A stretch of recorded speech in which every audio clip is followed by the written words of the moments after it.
घटना घटी थाए से घटनार तथ्य को आम लिखिकी पुलिस को दे जाऊँ जहाँ को आमर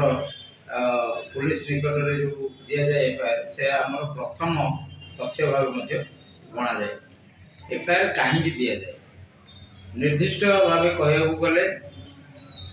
पुलिस थाना जो विभिन्न स्थान में आम रही तार एक निर्दिष्ट अंचल रही से अंचल भितर कौटी जदि अपराधिक घटना मान घटुची किसी दुर्घटना घटुची अघटन घटुची ताहले ताकू पुलिस पुलिस थाना पुलिस बाबू नजर को एफआईआर बल नॉलेज को अणा एवं अभियोगकारी जड़े ही पारे एकाधिक व्यक्ति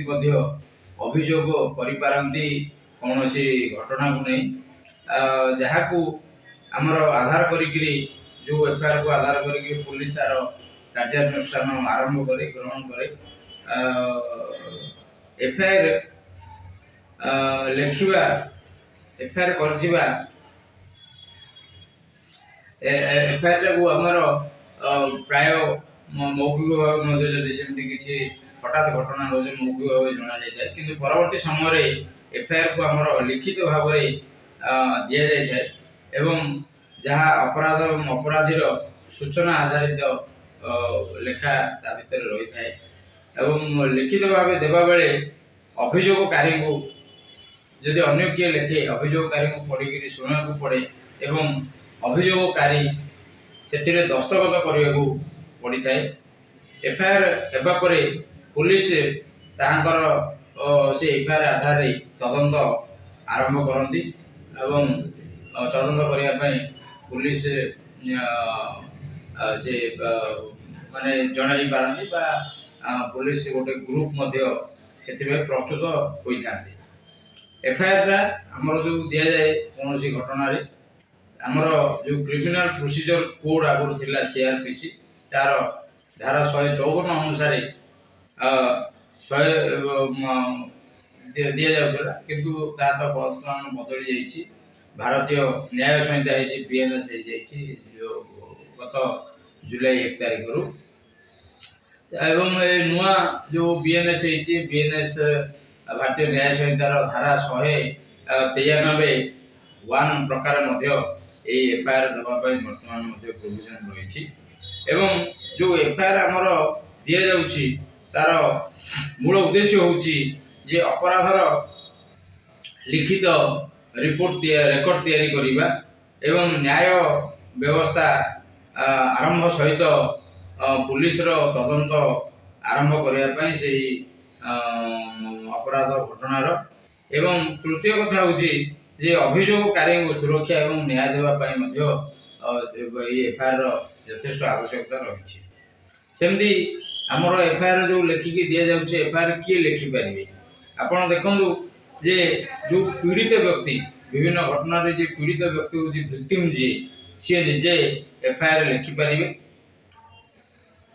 एवं ताकर क्षतिग्रस्त संपर्क रे सी विस्तृत भाव से वर्णना करि पारिबे एवं घटना घटे बेले जो माने साक्षी रही जो माने घटना को देखी विटनेस से माने मध्य एफआईआर लिखि पारिबे एवं जो माने मंत्रणादाता जाको आम कहूँ जमी वकिल हो पारे नले कौन प्रतिनिधि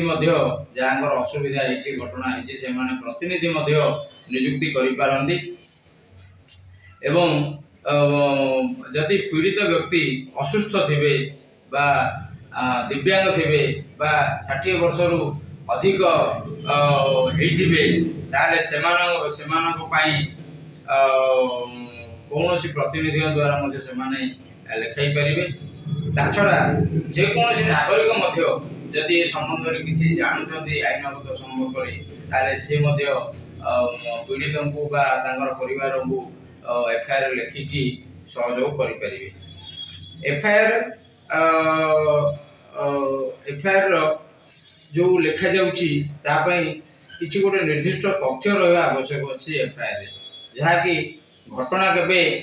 केउंठारे एवं क्या द्वारा घटिला ତାର ସ୍ଥାନ ସମୟ ତଥ୍ୟ ନିଶ୍ଚିତ ଭାବରେ ଏଫଆଇଆର ରହିବାର ଆବଶ୍ୟକତା ରହିଛି ଏବଂ ଯେଉଁ ଘଟଣା ଯେଉଁଠି ନା ଘଟିଛି ତାର ସ୍ପଷ୍ଟ ବିବରଣୀ ମଧ୍ୟ ଏଫଆଇଆର ରହିବାର ଆବଶ୍ୟକତା ଅଛି ଏବଂ କୌଣସି ଏଫଆଇଆର ଯଦି କିଛି ସନ୍ଦେହରେ ଲେଖାଯାଉଛି ସେଥିରେ ମଧ୍ୟ ସନ୍ଦେହ କରାଯାଉଥିବା ବ୍ୟକ୍ତିବିଶେଷ ବା କିଛି ଅନୁଷ୍ଠାନ କି ଯାହା କିଛି ଯାହା ଉପରେ ସନ୍ଦେହ କରାଯାଉଛି ତାହାର ମଧ୍ୟ ପ୍ରମାଣ ମଧ୍ୟ ଆମର ଏଫଆଇଆର ଦେବାର ଆବଶ୍ୟକତା ରହିଛି। ଏହା ଛଡ଼ା ଏଫଆଇଆର ଲେଖିବାରେ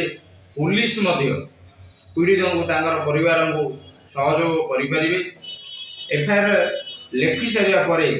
ପୁଲିସ ଏଫଆଇଆରକୁ ରେଜିଷ୍ଟ୍ରେସନ କରି ତାହାର କପି ଆପଣଙ୍କୁ ମାନେ ଭିକ୍ଟିମକୁ ଯିଏ ଅଭିଯୋଗକାରୀ ତାକୁ ଦେବାର ମଧ୍ୟ ଆମର ପ୍ରୋଭିଜନ ରହିଛି। ଏବେ ଯେଉଁ ନୂଆ ଆଇନ ଗତ ଜୁଲାଇ 1 ତାରିଖ 2024 ମସିହାରୁ ଆରମ୍ଭ ହେଲା ଆମର ଯେଉଁ ଭାରତୀୟ